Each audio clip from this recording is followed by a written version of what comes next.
Here is a fact. Your brain doesn't release dopamine when you're doing something, but when you anticipate to do something, straight from the survival handbook of our ancestors. So why does the high of dopamine always leave us feeling so empty when it fades away? Stay tuned because today our guest is about to unravel the hidden wiring behind your happy chemicals and show you how to master them.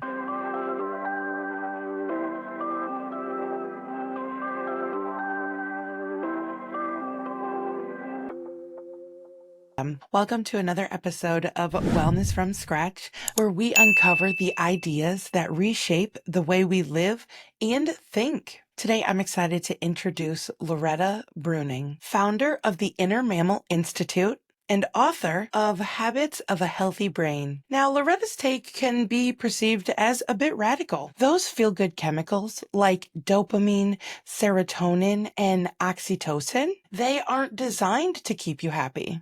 Those are tools our mammal brains use to help survive this brutal world. She's here to explain why chasing dopamine is like chasing a ghost, how serotonin holds the secret power you've been missing, and why oxytocin might not be the love fest you think. Even better, she'll teach you how to rewire your brain so that you will be able to spark these chemicals on your own terms. Let's jump in. Hey, thank you so much for being with me today. How are you? Good. Nice to be here. I'm so excited for this conversation we're here to share with you today. Let's jump into it. So you said that dopamine gets a bad rap. Why is that? And what are people misunderstanding about it? Sure. Well, the popular thing has become that the world overstimulates us, specifically social media and technology overstimulate us.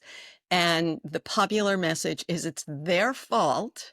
And in order to recapture our souls or whatever, that we have to shut them out.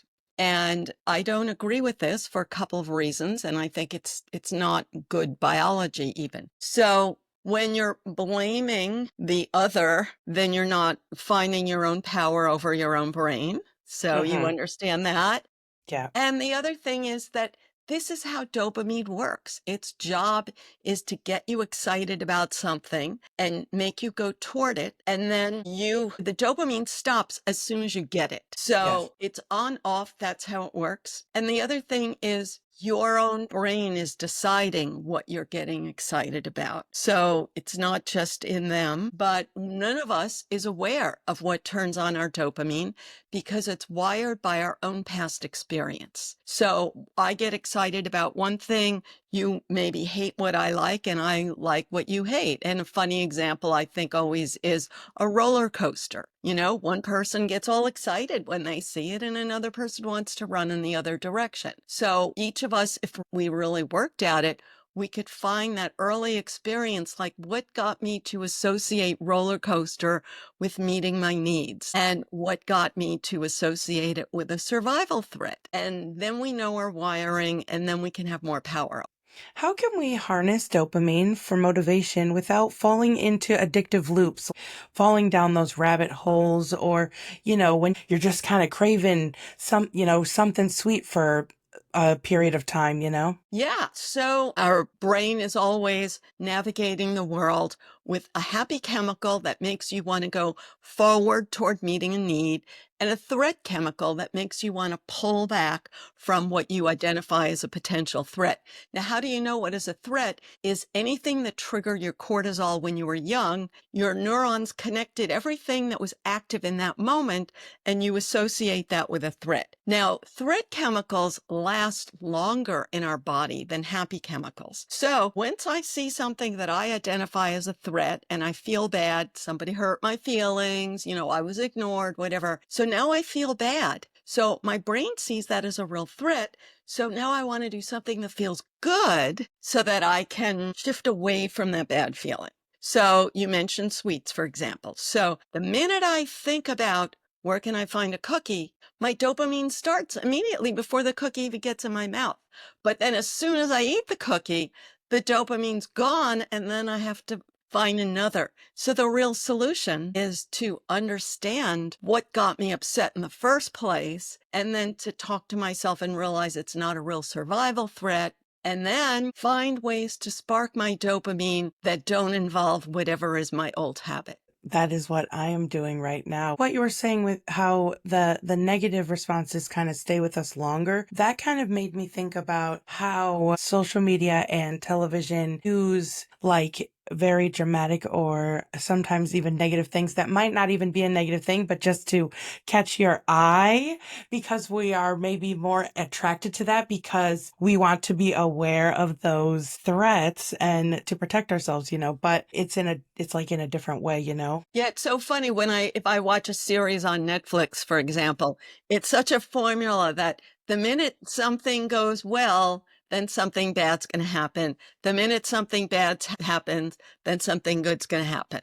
But, in a way, it's sort of that's how life is. And we can't have everything perfect all the time. And the irony is, even if you get exactly what you want, the dopamine stops and then it Mm, doesn't excite you anymore. And then mm. often what people do is they blame, it's my partner's fault, my boss's fault, whatever, rather than just understanding that we always look for some kind of new excitement because our brain is inherited from ancestors that had to look for food all the time. And when they found food, they got excited, but then the tree had no more fruit in it and they had to find another tree. Right. It's the hard wiring of our brain. It's our innate nature in a way. What's a healthy dopamine habit you recommend for people feeling stuck in procrastination or burnout? Okay, good question. It's very individual. So I'm not saying like everyone should do yoga or something like that. You're used to hearing those, everyone should make themselves a green smoothie or something. So I don't really agree with those universal answers, but here's a simple one. Everyone should set goals that are realistic because if the goal is so far away that you can't approach it, your brain will not release dopamine because it's seeing yourself get closer that releases it. On the other hand, if the goal is too low, then you don't get excitement about it. And if the goal doesn't meet a need, then it doesn't spark your dopamine. So the skill is really to have the courage to set realistic goals and then to move toward them every day. And if a person thinks, well, I don't have the time or energy for that, really just 5 or 10 minutes a day of taking out for something that matters to you. And you can just, mark on a calendar just the fact that you did it. You don't have to have these big wins. In my book, Habits of a Happy Brain, I go into more, if you're always working on a goal all the time. And there are some people who only want to do things that are fun and can't get off the couch. But then there are other people who only work and can't ever have fun. So I explain of short-term goals as well as long-term goals. A short-term goal would be like somebody sends me a link to a comedy video and I think that looks good. But instead of watching it right now, I'm going to wait until I tackle like my hardest challenge of the day and then watch it afterwards. And then that excitement about the goal I'm feeling it during the hard task. Yeah, that is amazing. It needs to be something that's authentic to you in the sense of, we're used to being pressured to have certain goals. And health is one of them that like everybody's pressured. But I sort of feel like if you wanted to do it, you'd be doing it already. And if that's not really your goal, then it's not going to excite you, you know? It's not going to make you happy in life. It's not going to fill your cup up in a way, is what you're saying, right? Yeah. So at some point you want to do some things that make you happy, but we have to do it within reason. So for example, some people say, oh, well, money doesn't make you happy. But then if you never earn any money and you're living on your parents' couch and everybody is tired of looking at you, then you need to make a money related goal. Having a heroin habit, then maybe you're better off switching to cookies rather than heroin, and that's hard work. So it's a matter of where you are, but still you have to build on something that you like, at least you liked in your past. Yeah, absolutely. So, shifting gears into serotonin, why isn't serotonin discussed as something we can actively influence? And what is the biggest myth about it? So what I'm going to say is not what is said anywhere in academic psychology or medicine, and I was very shocked when I stumbled on it 25 years ago. There has been research for the past century that animals are very competitive with each other. Animals care incredibly who they mate with. They're not happy with just any old mate. They compete all the time like crazy. And literally, their serotonin turns on when they rise in the social hierarchy of their group. And it only turns on for a minute. It's sort of like you and I butt horns. If I win, my serotonin turns on. If you win, then my threat chemical cortisol turns on, or the stress chemical. But when I say butt horns, we don't necessarily have to fight or draw blood. Animals are just come to that sort of, you could call it like a pushing war, Mhm. where I feel your strength, you feel my strength, and the mammal brain is really good at predicting who would win. And the one that would lose just gives up. And the one that would win is like, yes. And that yes feeling, that's serotonin. And it only lasts a minute. And because it sounds so not nice, I use a politer example, which is if you're playing cards and you draw the card that you need, then you're excited because you think you're going to win.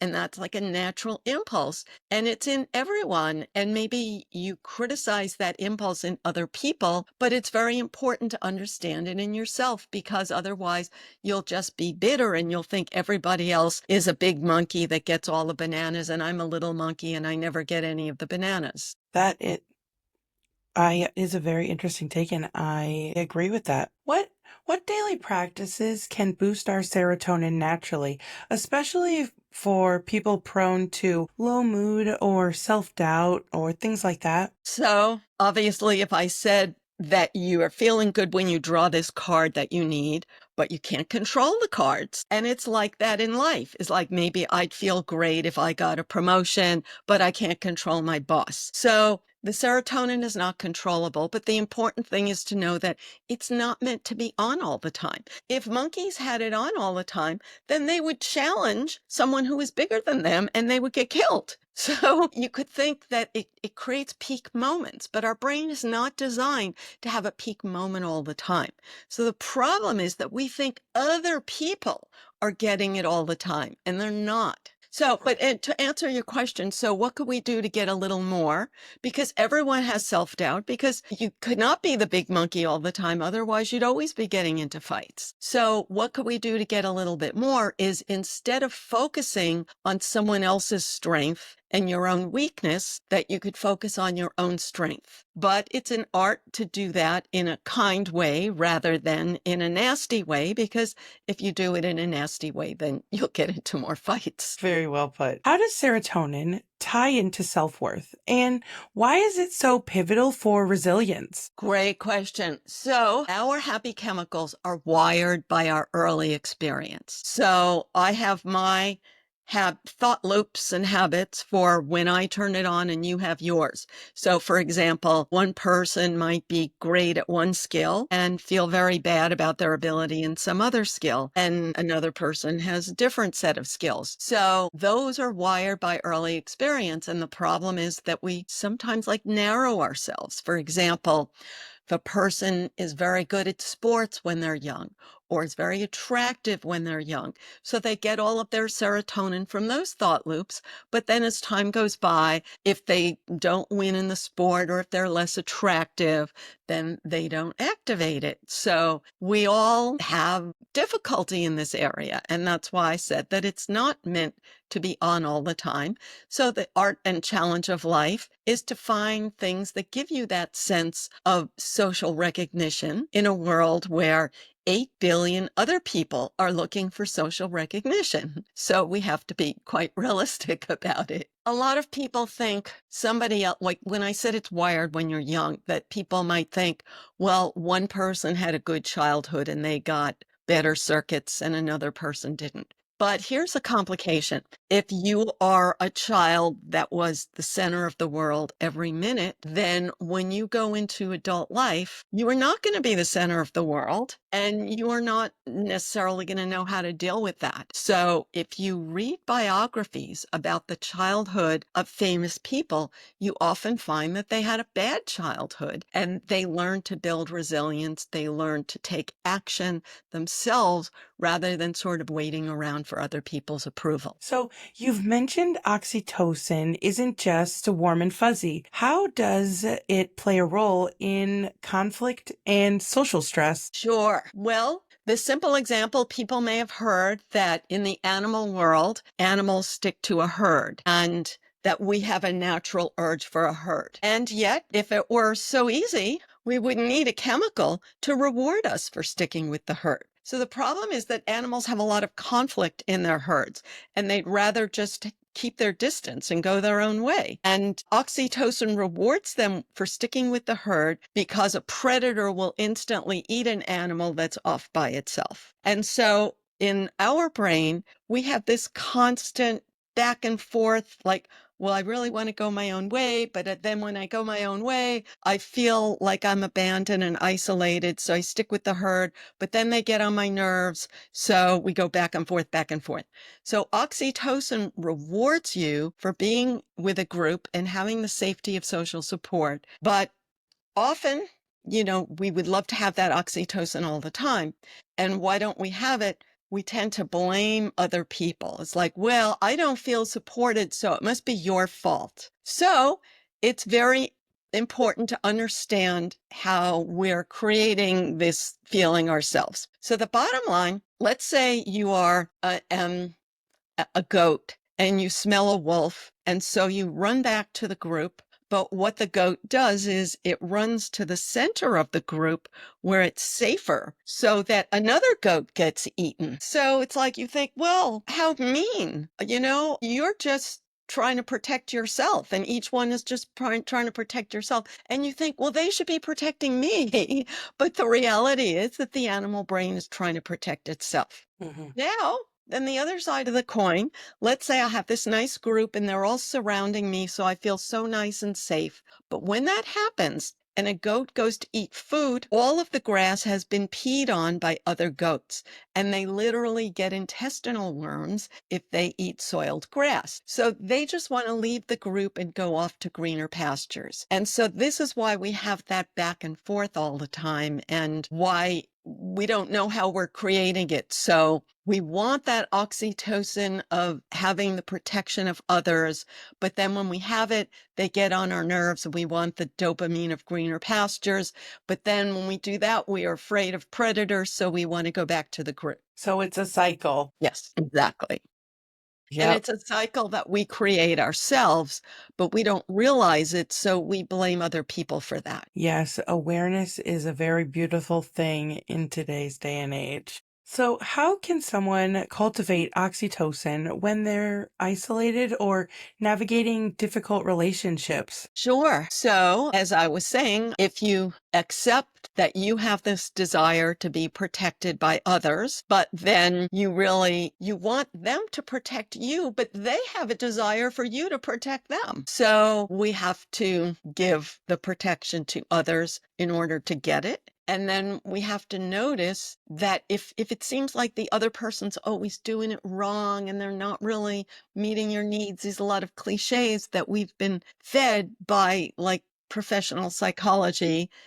And we're really rerunning the oxytocin problems of our youth. So when you were young, maybe one person got too much over involvement from somebody, and then another person got too much neglect from somebody. So whatever happened to you, you tend to reproduce that pattern, and you don't know that you're doing it because it's a real physical pathway. And so you're always thinking the other person is doing it to you.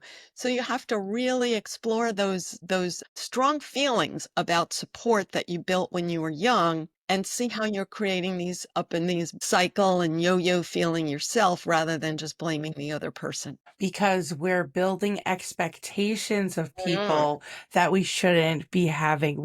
We are expecting them to maybe be people that they're not, and that is on us. They have always shown us who they might be. We are just not accepting it, and we are trying to force them to be someone that they're not, Yes, right? exactly. And if you think, well, if you loved me, you'd be like this, or you think any sane person would agree with me, Yeah. but we all feel like that. We all feel like, well, I'm the sane one and everybody else is crazy. And that's because each brain is wired by its own early experience. And that wiring makes us feel like we have the truth.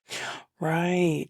Why do mammals, including humans, crave belonging even when it's painful? How do we reconcile that? Sure. So, like I said, if in the mammal world, if you get isolated from the group, a predator will get you in a second.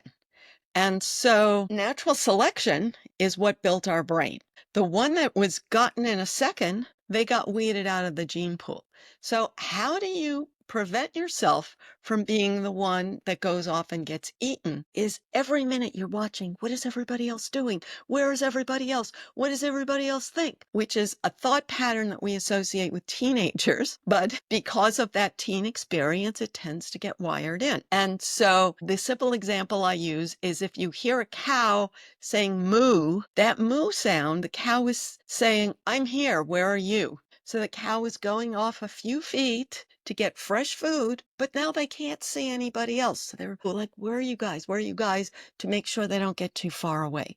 So that's what we're always doing is like, oh, I don't want to get too far out of step with other people. And we, again, can notice ourselves doing that all the time. And some people do that in unfortunate ways. And the famous example is like people who always want to be drinking alcohol because that creates instant bonding, or they want to do some other, being on a video game all the time to have instant bonding. However, they just defined instant bonding in their own mind. So, you describe cortisol as paving highways in the brain. What does that mean, and how do we repave them? Can we repave them? Great question. Simple answer is it's hard.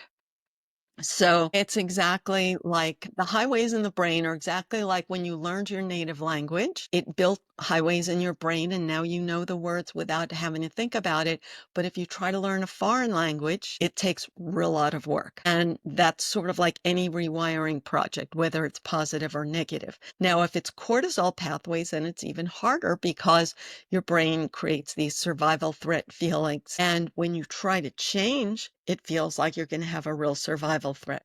So the simplest example I always use is, let's say you're a child and something bad happens, and in your mind you ruminate on it. You can't stop thinking, worry, worry, worry. And then some distraction happens. Could be anything. And you're like, "Oh, I feel good now. I've stopped thinking about that other thing." So it doesn't matter what the distraction is because it's stopped you from thinking about that other thing. But now you desperately need that distraction all the time because the minute you don't have it, you go back to the thing you were constantly worrying about. And so the solution again is to understand that you're creating that worry with your own pathways and to say, let me expose myself to 10 other distractions just so I'm not addicted to this only one thing. And an interesting, funny example of this, it's always easier to see in other people's lives. So I read a lot of biographies and I read about the childhood and early years of famous people. And it's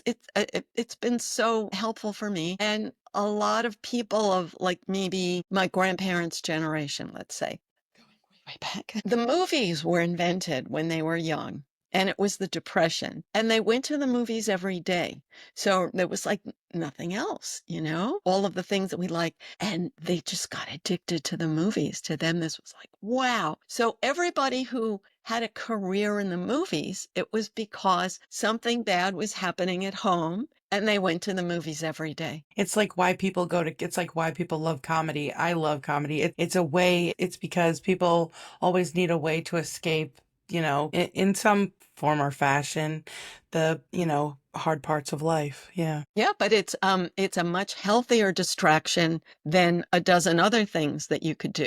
So we all need distractions. It sounds nice to say that you should solve the problem at the source so that you never have another worry, but that's not realistic. Partly because stuff happens in life, but partly because our early pain is deeply, deeply wired in. Mm, I definitely agree with that, like 100%. Yeah.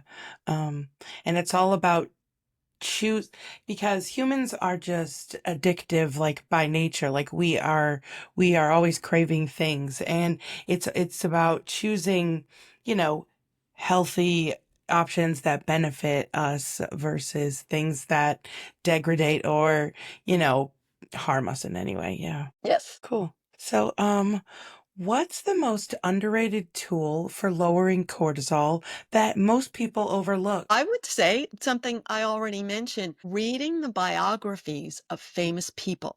Because when you hear about what they went through, then you can stop feeling like you're the only person who's ever suffered. And you can stop assuming that everybody's life is easy and everything just fell into their laps. And you can sort of see, well, other people pick themselves up and try again, and I can do that too. And when I say choose biographies, try to circle out into broader things. Like if there are celebrities you already like, you're probably going to start there, but just go back further in time and space and sample a bigger variety. So, how can someone break out of a stress loop when their brain keeps defaulting to anxiety? I can identify with this sometimes, actually.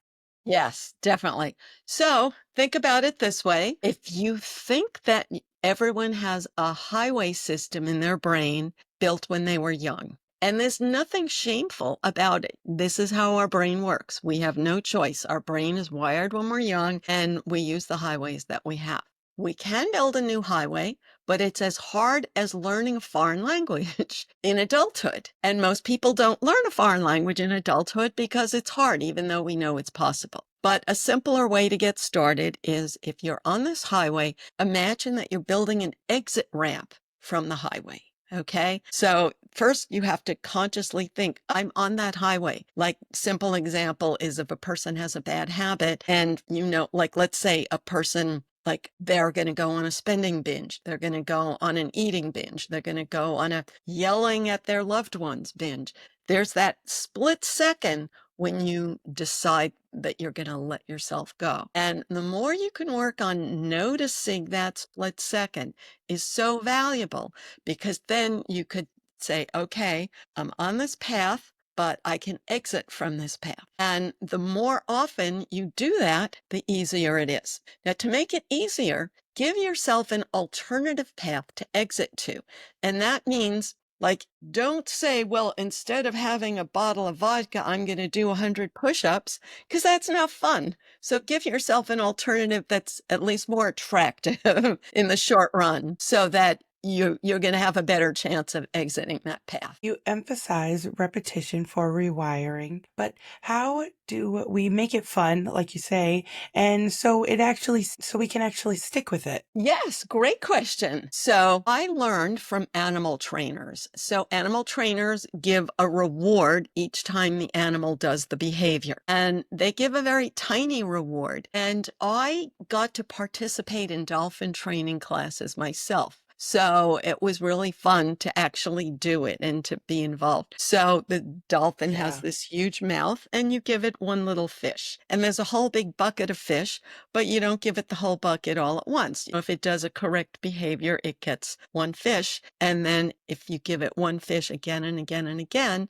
then that builds a neural pathway and the new behavior becomes automatic and easy for the dolphin. So we can do this ourselves, and it takes a little bit of discipline, but really animals love being in animal training classes because they know they're gonna get a reward. So you can design your own animal training class so that you know you're gonna get the reward. Right. Build it into the structure of how Yeah. you go through. Absolutely. What's a small, joyful habit that can create big neural shifts over time? Let me use a food example because food is like one of the most primal things. But you know what? I have to say, even more primal than food is smell, the smell of food. So I'm going to show you, like, I have my little aromatherapy right here on my desk. So I can give myself a little reward, like, oh, that smells so good.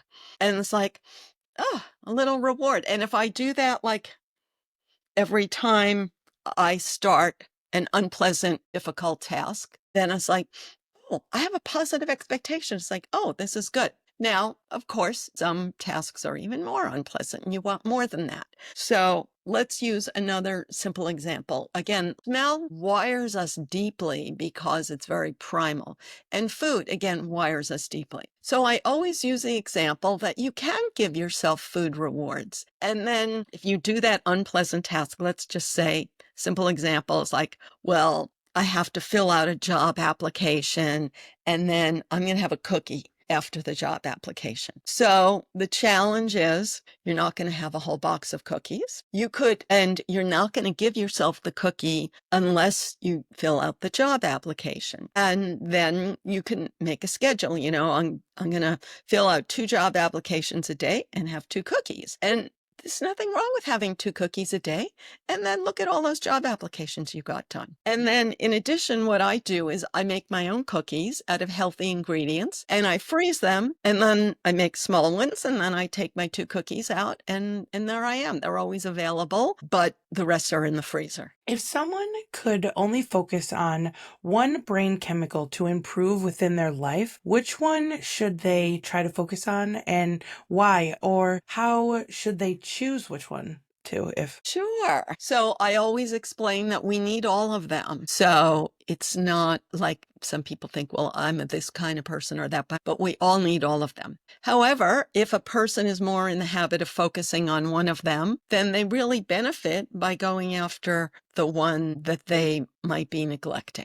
Okay, so that's one way of looking at it. But another way of looking at it is dopamine is really the one to master because dopamine is the one that gets you off the couch to go after the others. And in the state of nature, people had to spend most of their energy looking for food. I know that's not a popular view today, but it's true. And so today, our our food comes easily. So we have so much more energy to worry about meeting social needs. And so dopamine is what gets you to go after those things. what is your response to someone who says, I'm just wired to be unhappy or negative? Yeah, so I think that most people are wired to be unhappy and negative because our wiring is built in childhood. And children are defenseless and vulnerable and dependent and fearful. And so that's what we wire in. So this whole idea that children are blissful and happy, it's just not true. So, maybe people think somebody else got this perfect wiring to be happy all the time or these perfect genes to be happy all the time, but I don't think it's true. So I think every one of us is challenged to take this. It's basically a threat detector, like an alarm system that we're all born with. And then we have to refocus it toward steps to get rewards, which is anything that meets your needs. And that's the challenge of life, to have that first threatened response and then say, okay, how can I redirect this threatened response to a reward? Right? How can I look at the situation differently? How can I choose to be happy? Because everyone is unhappy with something in life and it's all about choosing. It's a choice. Happiness is a choice. How can listeners use science to set boundaries or say no without guilt? So setting boundaries is for some is very individual. Like some person sets a lot of boundaries, some person doesn't set any, and you may do it one way with this group of people and another way with that group of people. So the first step is to be aware of your own habits and your own responses. Now, the guilt part is where you have taken responsibility for someone else's happiness and you can't really control that other person. And it's very hard because is like if you're a parent and you see your child suffer, you can't stand to see your child suffer. But then on the other hand, if you think, I cannot be happy for a minute until my child is happy, that you're really modeling unhappiness for them. So in a way, the best thing you could do for other people is to find a way to be happy and then be a model of happiness. So boundaries is like allowing in people when you can do it with peace, and then distancing yourself in a kind and in a way, taking responsibility for your own choice instead of being critical when you can't do it with pleasure. That was beautifully said. That was beautifully said. Yes. What is one thing that you wish everyone understood about their power to reshape their brain? So the first thing people need to understand is that the power is limited, that our brains are basically like clay when we're young, and then they're set. And because of that, when you want to make a change, it's so hard to make a change that you have to strategically focus on one thing at a time. So what I explain is making a change is like trying to divert a river into a soda straw, because the electricity in your brain flows like a river into the biggest channels. And if you say, well, that old channel is no good, I want a new channel, but the new channel's not developed yet. So you have to divert your thought loop, your electricity, your actions into this new channel. And if you do it again and again, then the soda straw will get bigger and bigger. But for what I say is like 45 days, if you repeat it, but it gets easier after 45 days, but you have to get yourself to do it with short run rewards. Thank you so much for being here with me today. I really appreciate it. Thank you so much. Great. Thanks for having me, and thanks for the great questions. So tell me what you think of that conversation down in the comments below. I love hearing from you guys. Thanks for joining me again on another episode of Wellness from Scratch. If this episode resonated with you and you want to learn more about how the brain works, check out this episode right here, where I talk to a neuroscientist about neuroplasticity, flow state, and how we can rewire our brain. Until next time, I'll see you guys. Bye.